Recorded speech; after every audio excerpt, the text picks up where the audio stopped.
Pemirsa, sadarkah Anda bahwa kebiasaan hidup kita sehari-hari amat berpengaruh terhadap daya tahan tubuh dan kesehatan kita?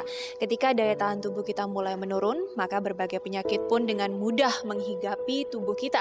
Salah satunya adalah paru-paru basah. Saya saat ini sedang berada di sebuah ruang rawat inap paru di sebuah rumah sakit umum daerah Jakarta Selatan. Saya akan berbincang mengenai penyakit paru-paru basah yang diderita oleh seorang ibu.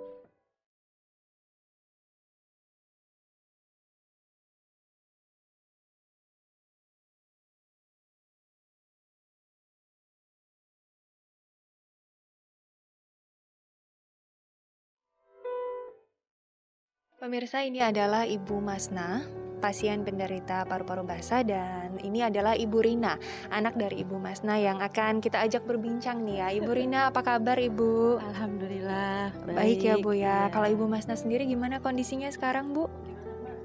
Baik, Sus. Baik ya. Udah, baik.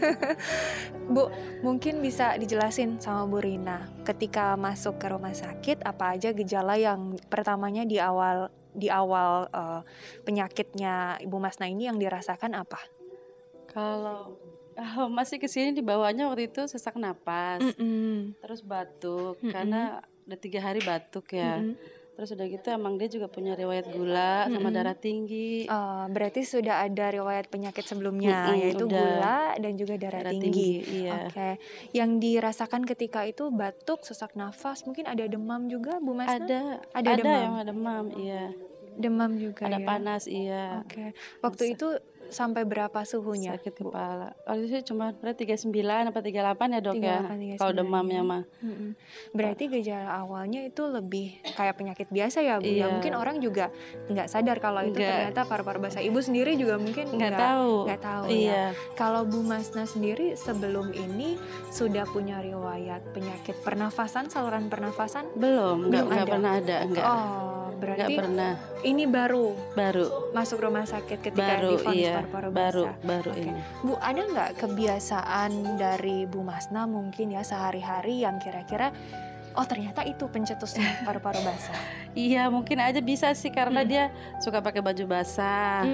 Terus kemana-mana tuh kalau habis cuci kan nenek-nenek nggak mau nyuci pakai mesin tuh ya.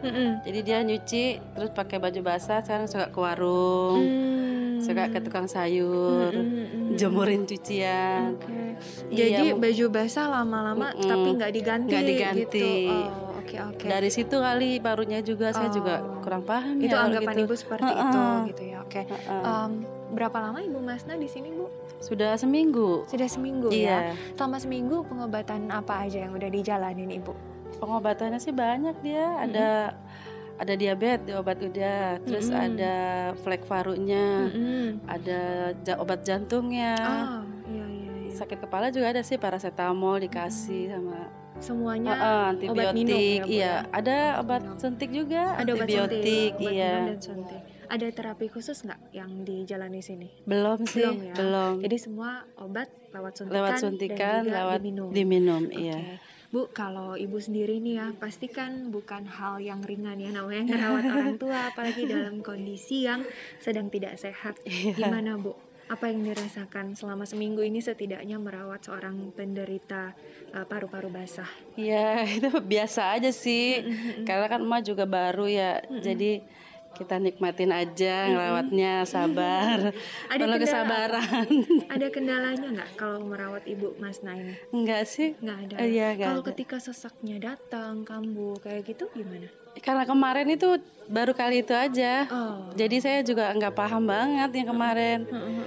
Nggak tahu dia paru gitu, flek paru nggak tahu. Tapi selama seminggu di sini pernah kambuh lagi sesak nafas? Enggak, Batuknya? enggak. Enggak juga. Udah ya? enggak. Oke.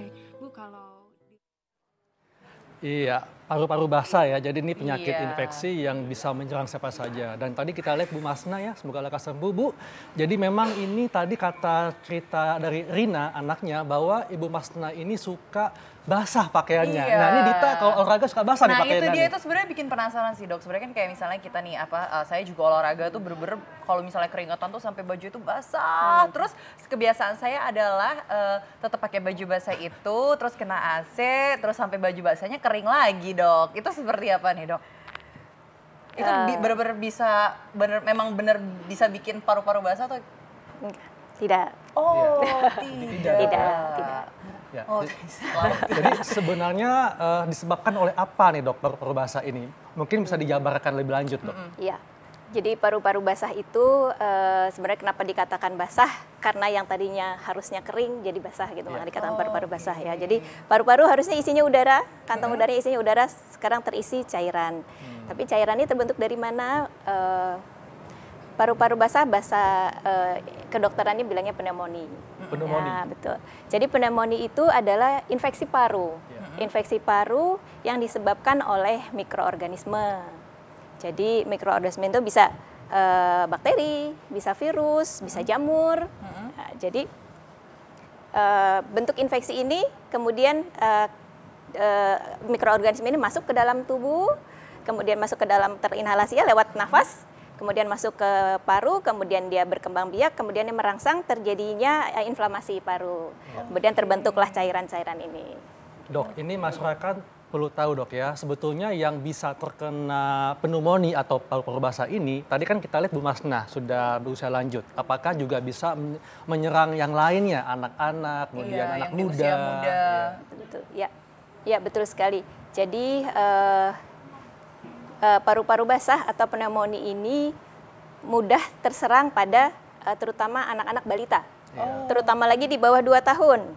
Nah, kemudian justru lansia, seperti Bu Masnah tadi ya, usia yang di atas 65 atau lansia itu lebih mudah karena daya tahan tubuhnya masih belum, kalau anak-anak masih belum baik, sedangkan kalau pada Bu Masnah ini sudah mulai turun. Kemudian pada orang-orang yang mungkin minum obat-obatan yang menurunkan daya tahan tubuh, contohnya steroid atau obat-obat kemoterapi, ya.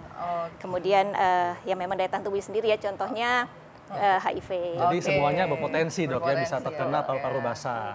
Dan kita memiliki fakta atau mitos nih dok ya, katanya ini tidur di lantai itu penyebab paru-paru basah karena mungkin lantai itu dingin kali ya dok. Itu fakta atau mitos tuh dok?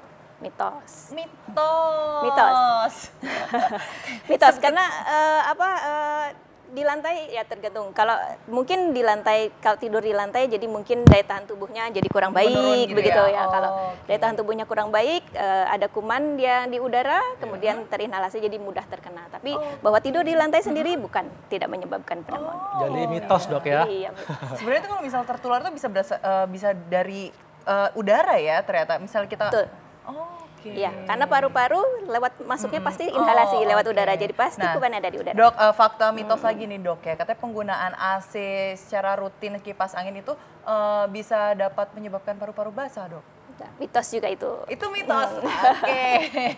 Jadi masih boleh pakai AC. Tapi apa juga kan karena ada jenis AC yang memakai ini dok, kan ada juga jenis AC yang memakai tuh dia air, yang akhirnya jadi dingin. Itu gimana tuh dok? Itu bisa juga nggak untuk menimbulkan paru-paru basah? Karena kan anginnya itu mengandung air uap gitu, itu gimana dok? Tidak juga. Oke. Jadi air yang ada di dalam kantung udara yang di paru itu bukan disebabkan karena air yang ada di udara. Jadi air itu dibentuk akibat proses inflamasi, akibat dari mikroorganisme. Infeksi ya berarti ya? Oke, berarti bukan karena air di udara ya? Oke. Dok, ini masyarakat juga perlu tahu dok ya. Jadi tadi kan kalau kita dengar cerita Bu Masnah itu gejalanya sesak nafas, ya kemudian ada demam juga. Nah sebetulnya apa saja nih dok gejala-gejala yang memang menunjukkan bahwa ini suatu penyakit paru-paru basah? Gejala-gejalanya nomor 1 yang paling sering adalah batuk. Batuknya berdahak, kering? Bisa berdahak, bisa kering, kebanyakan berdahak. Kebanyakan berdahak. Betul. Kemudian biasanya karena infeksi ada demam. Demamnya tinggi atau? Demam bisa tinggi, bisa kebanyakan tinggi kalau penyebabnya bakteri. Ya. Kemudian batuk, demam, kemudian sesak nafas. Karena tadi kantung udara yang harusnya berisi udara, terisi cairan, jadi udara yang harusnya bisa masuk jadi nggak masuk, jadi sesak nafasnya.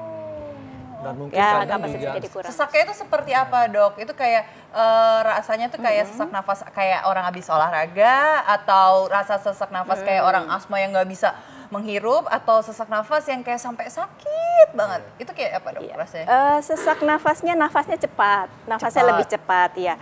Tapi kalau nyeri bisa nyeri bisa tidak.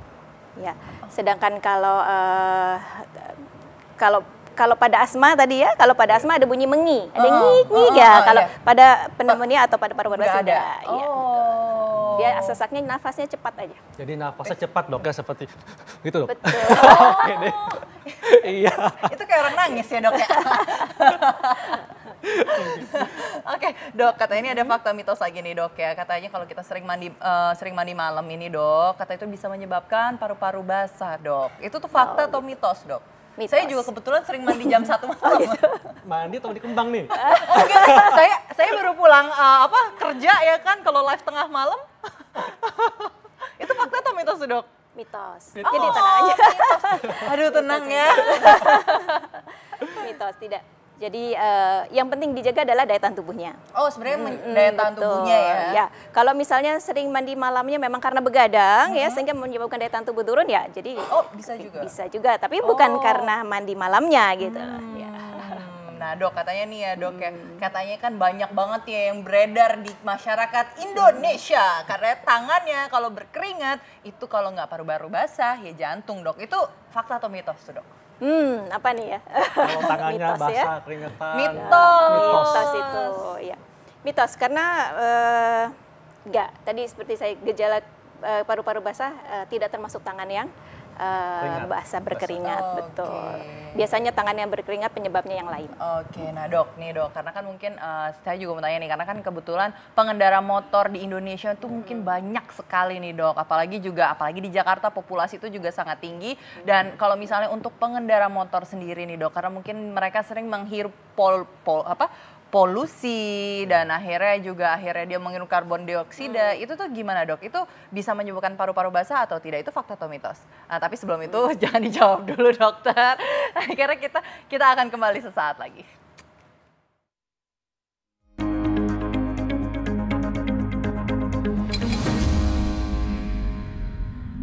Dokter tadi kan udah bahas tuh ya tadi paru-paru basah dan ini tadi kanker paru-paru. Nah itu sebenarnya kalau paru-paru basah dengan kanker paru-paru itu mereka tuh saling berhubungan nggak sih dok? Penyebabnya tidak. Tidak. Tapi bisa jadi paru-paru basah bisa menyebabkan menjadi kanker paru-paru? Tidak. Tidak. Oh tidak. Tapi kalau seorang yang menderita kanker paru kemudian terkena paru-paru basah atau pneumonia bisa. Tapi kalau pneumonia menyebabkan terjadinya kanker tidak. Oh tidak ya, oke. Nah dok tadi ke pertanyaan tadi nih ya dok ya untuk pemirsa-pemirsa Ayo Hidup Sehat itu kan juga di Indonesia apalagi ini pengendara motor banyak apalagi di kota-kota besar tuh kan kayak kerjanya sampai tengah malam, terus naik motor, terus kena angin malam. Nah katanya nih dok ya kalau kena angin malam ini itu kan langsung nih ya kena angin malamnya itu dapat menyebabkan paru-paru basah. Itu fakta atau mitos tuh dok? Mitos. Iya. Jadi mungkin lebih kepada orang yang sering bekerja malam dan pulang malam, itu mungkin daya tahan tubuhnya mungkin yang sering kali turun ya tidak baik, itu yang lebih memudahkan untuk terkena infeksi dari kuman atau mikroorganisme tadi. Jadi kembali ke sistem imunitas tubuhnya dok ya. Di saat turun maka bisa terkena paru-paru basah. Oke, jadi aman ya ini untuk pemirsa-pemirsa di rumah nih yang mengendarai motor nih ya sering tengah malam. Asal bisa menjaga daya tahan tubuhnya. Asal daya tahan tubuhnya juga harus bagus ya. Oke. Kalau begitu dok, bagaimana dok tips kepada masyarakat supaya kita nih nggak kena paru-paru basah? Oke.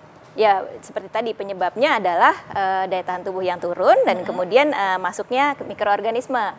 Berarti pencegahannya adalah satu, kita menjaga daya tahan tubuh. Tentu saja dari makanan misalnya ya, makan makanan yang sehat.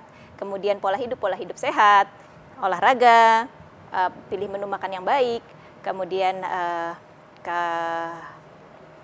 tidak merokok ya? Ya betul, tidak merokok, istirahat cukup. Iya. Gitu. Jadi intinya pemirsa adalah selalu tingkatkan imunitas tubuh Anda supaya terhindar dari penyakit termasuk paru-paru basah atau pneumonia. Baik dokter, terima kasih untuk penjelasannya. Iya. Terima kasih dokter. Kita akan kembali lagi besok ya dokter dengan tema yang berbeda tentunya. Pastinya lebih menarik ya. Iya. Dan Anda bisa baca resumenya di viva.co.id dan saatnya kami pamit. Saya Dr. Haikal. Saya Dita Fahrana. Indonesia, Ayo Hidup Sehat.